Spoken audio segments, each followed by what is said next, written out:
તો આજે અમે ટેક્સો ગ્લોબલ ફાઉન્ડેશનના માર્ગ સલામતીના અભિયાનના ભાગરૂપે આજે એક નાનકડું પ્રેઝન્ટેશન કરી રહ્યા છે. જે માર્ગ સલામતી એટલે નાના બાળકોને માર્ગ સલામતી એટલે શું તેના વિશે જાણકારી આપવા માટે નાનકડા પ્રેઝન્ટેશન થ્રુ અમે જઈ રહ્યા છે. તો ચાલો આપણે જોઈએ કે પ્રેઝન્ટેશનમાં માર્ગ સલામતી શું છે અને આપણે શું પગલાં લેવા જોઈએ કે એક્સિડન્ટથી બચવા શું પગલાં લેવા જોઈએ. તો ચાલો જોઈએ. કોઈને ખબર છે માર્ગ સલામતી એટલે શું?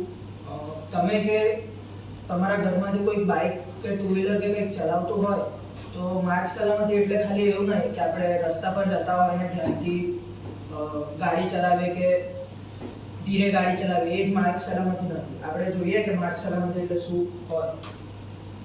તો આ થોડા આંકડા છે કે વિશ્વભરમાં દર વર્ષે માર્ગ અકસ્માતનો 1.2 મિલિયન એટલે 12 લાખથી વધારે લોકોનું એક્સિડન્ટના લીધે આખી દુનિયામાં વર્ષમાં મૃત્યુ થતું હોય છે.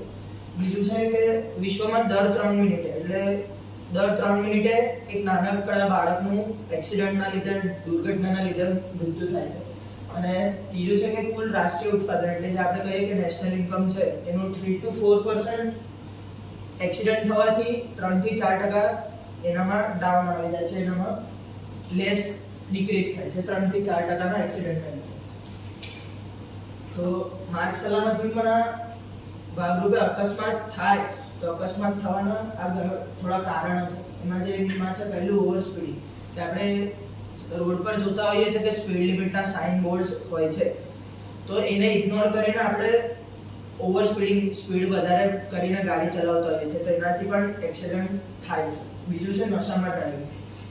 નશીલા પદાર્થો જેમ કે એલ્કોહોલ છે કે કોઈ પણ જાતનું ડ્રગ્સ કે કશાનું તમે વ્યસન કરવો, ઇવન તમે જે કફ સિરપ આવે છે એનું પણ જો એક્સેસ અમાઉન્ટમાં તમે દવા મેડિકેશન્સ લીધા પછી પણ ગાડી ચલાવતા હોય તો એનાથી પણ અકસ્માત થવાના કારણો છે. પછી છે ડ્રાઈવર માટે વિક્ષેપ. તો ડ્રાઈવર માટે વિક્ષેપ એટલે આપણે જોતા હોઈએ છીએ કે ઘણીવાર બમ્પર્સ કે ડિવાઈડર્સ કે એના લીધે પણ એક્સિડન્ટ થતા હોય છે. તો રોડ પર કંઈક અવરોધો ડ્રાઈવર માટે આવતા હોય તો એ અવરોધો પણ અકસ્માતનું કારણ બનતું હોય છે. પછી છે લાલ લાઇટ જમ્પિંગ, એટલે આપણે હવે સિગ્નલ પર ઊભા છે અને લાલ લાઇટ હોય છે, આપણે ઊભું રહેવાનું હોય છે તો એ ઇગ્નોર કરીને આપણે જતા હોઈએ છીએ, એટલે સિગ્નલ તોડતા હોઈએ છીએ ત્યારે બીજી જે સાઈડથી વાહનો આવતા હોય એને ઇગ્નોર કરીને આપણે જો જતા હોય તો આપણું એ પણ એક એક્સિડન્ટ થવાનું મુખ્ય કારણ છે.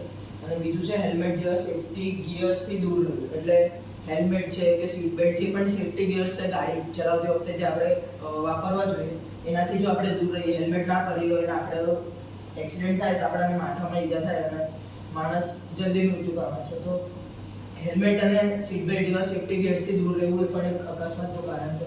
અને રસ્તાના નિયમન અને ચિહ્નો વિશે અજાણતા. લોકોને ખબર જ નથી હોતી કે પર્ટિક્યુલર કોઈ એક ચિહ્ન શું કહેવા માંગે છે, તો એની પણ જાગૃતતા ફેલાવવી જરૂરી છે કે નિયમ, રસ્તાના રોડ સેફ્ટીના નિયમ, માર્ગ સલામતીના નિયમ શું છે, લોકોને સમજાવવા જોઈએ કે નિયમો શું છે. તો આજે આપણે જોઈશું કે અલગ અલગ ચિહ્નો શું કહે છે અને એનો શું મતલબ છે અને આપણે એનું પાલન કેમ કરવું જોઈએ. તો હવે છે માર્ગ અકસ્માતના નિવારણ. ટીવી અને અન્ય માધ્યમો જાહેર સલામતીની જાગૃતિ માટે અસરકારક રીતે ઉપયોગ થવો જોઈએ. જે રસ્તા ઉપર જે અમુક મોટી સ્ક્રીનો મૂકવામાં આવી છે ટીવીમાં અને અન્ય માધ્યમો, તો એના દ્વારા આપણે પણ જાગૃતિ ફેલાવી શકીએ, લોકોને એના વિશે જાણકારી મળી શકે. બીજું છે મોટા અકસ્માતો અને અકસ્માતની સંભાવનાવાળા વિસ્તારોનું વૈજ્ઞાનિક રીતે પૃથ્થકરણ કરવું જોઈએ. એટલે કે જે અકસ્માત સંભવિત વિસ્તાર હોય કે જે અમુક ડેન્જર પોઈન્ટ હોય ત્યાં અમુક સાઇન બોર્ડ્સ અને ત્યાં અમુક કોશન્સ મૂકવા જોઈએ, જેના કારણે વ્યક્તિને ખબર પડે કે અહીંયા સાચવીને ચલાવવું. ત્રીજું છે અકસ્માત કરનારાઓનું લાયસન્સ રદ કરવું જોઈએ. જે વ્યક્તિ અકસ્માત કરે એના માટે એનું લાયસન્સ રદ કરવું જોઈએ. એનાથી બીજું વ્યક્તિ પણ એ જોઈને એ પણ ચેતિત થઈ જાય કે આપણે પણ સાચવીને ચલાવવું જોઈએ અને બીજા લોકોને નુકસાન ન પહોંચાડવું જોઈએ. ચોથું છે રાહદારીઓ માટે ઉદ્દેશ સ્થળે સલામત માર્ગ ક્રોસિંગ માટે ઝીબ્રા ક્રોસિંગ પ્રદાન કરવું જોઈએ. એટલે કે અમુક જગ્યાએ જે સ્કૂલ્સ, હોસ્પિટલ્સ અને બીજી જગ્યાઓ છે ત્યાં ઝીબ્રા ક્રોસિંગ જેવી વ્યવસ્થા પ્રોવાઈડ કરવી જોઈએ, તેથી ત્યાં વ્યક્તિ સાચવીને ચલાવે અને બીજા લોકોને પણ જવા માટે રસ્તો આપે. આ તો મોસ્ટ ઓફલી તમે લોકો આનાથી જાણતા જ હશો, તો એના માટે હું તમને થોડું જણાવી દઉં. તો આમાં ફર્સ્ટ છે સ્ટોપનો સિગ્નલ, લાલ કલરનો. જો તમે ગમે તે રસ્તા ઉપર જો ટ્રાફિક સિગ્નલ પર લાલ રંગ હોય તો ત્યારે તમારી ગાડી ત્યાં થોભી દેવી જોઈએ. સેકન્ડ છે પીળો વેઇટ કરવું જોઈએ. જ્યારે પણ સિગ્નલ બંધ થવાનું હોય એની 5-10 સેકન્ડ પહેલા પીળા કલરનો સિમ્બોલ આવે છે ત્યાં આપણે ગાડી ધીમી કરીને રોકવું જોઈએ. ત્રીજું છે લીલો ગો. જ્યારે પણ ગો નો સિમ્બોલ આવે તો તમે તમારી ગાડી શાંતિપૂર્વક ચાલુ કરીને આગળ જઈ શકો છો. આ અમુક માર્ગ સલામતીના ચિહ્નો છે જે દરેક ડ્રાઈવરે અને દરેક વ્યક્તિએ દરેક નાગરિકે એના વિશે જાણકારી હોવી જોઈએ. તો એમાં છે અમુક આ સ્લાઇડ વાળો રૂટ છે, પછી આ છે વળાંકની અમુક સિમ્બોલ છે, અમુક સ્પીડ બ્રેકર્સના ચિહ્નો છે, અમુક ટ્રેનના ચિહ્નો છે, એના વિશે તમને જાણકારી હોવી જોઈએ. આ પણ અન્ય સિમ્બોલો છે જેમ કે હોસ્પિટલનો, અમુક લાઈફ રિફ્રેશમેન્ટ ચા પાણી નાસ્તા માટે, અમુક પેટ્રોલ પંપના સિમ્બોલ્સ છે, અમુક કમ્પલસરી ચિહ્નો છે, પબ્લિક ટેલિફોન, પાર્કિંગ સાઇન, અલગ અલગ સાઇન છે. તો આના માટે અમુક ટિપ્સ છે માર્ગ સલામતી માટે આપણે જાણીશું. બાઇકર્સ અથવા ટુ વ્હીલર્સ વાહનોનો ઉપયોગ કરતા લોકો શ્રેષ્ઠ ગુણવત્તાનું હેલ્મેટ પહેરવું જોઈએ. કોઈ વ્યક્તિ જ્યારે પણ બાઇક કે ગાડી ચલાવતો હોય તો બાઇકમાં જ્યારે પણ એ ચલાવે તો તેને શ્રેષ્ઠ ગુણવત્તાવાળો હેલ્મેટ જોઈએ. અમુક લોકો પ્લાસ્ટિકના હેલ્મેટ વાપરે છે, તે આ માર્ગ સલામતી માટે યોગ્ય નથી. એની જગ્યાએ એને ISI માર્કવાળા યોગ્ય ગુણવત્તાવાળા હેલ્મેટ પહેરવા જોઈએ. રસ્તા પરના દરેક વાહનને અથડામણ અને અકસ્માતોને ટાળવા માટે તેમની વચ્ચે યોગ્ય અંતર જાળવવું જોઈએ. તો જ્યારે પણ બે વાહનો ચાલતા હોય તો એમની વચ્ચે અમુક 5 થી 10 મીટરનું યોગ્ય અંતર રાખવું જોઈએ, જેના કારણે ઇફ કોઈ આગળનો વ્યક્તિ બ્રેક મારે તો પાછળના વ્યક્તિને એનાથી અકસ્માત ન થાય, તો એના માટે અમુક યોગ્ય અંતર જાળવવું જોઈએ.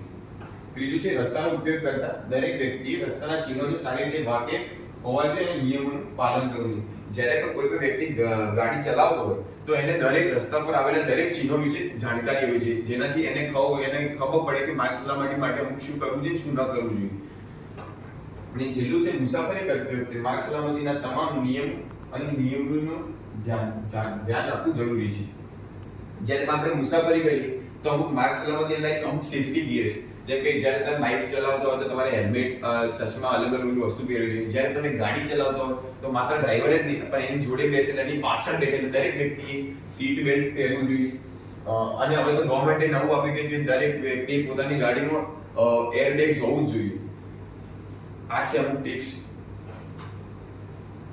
તો હું આશા રાખું છું કે મારી આ માર્ગ સલામતીની પ્રેઝન્ટેશન દ્વારા તમને જાણકારી પ્રાપ્ત થઈ હશે અને માર્ગ સલામતી વિશે તમે વધુ થોડા જાણકાર થયા છો.